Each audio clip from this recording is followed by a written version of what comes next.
Alright, good morning mga kadogo. Eto, siyempre, hindi namin matanggihan ni Mrs. ang aming mga apo. Nung nakakita ng ulan, sabi, Lolo, ligo tayo sa ulan. Yun, and si Kobe rin, pag nakakita ko ng ulan, nagwawala to, nag-ahowl. And promise ko naman kay Kobe, di ba, na pag may ulan, lalabas kami.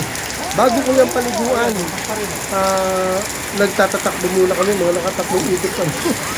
Tamang umuulan, tinakbo ko para mapagod. Kaya ayan, nananiligo ko.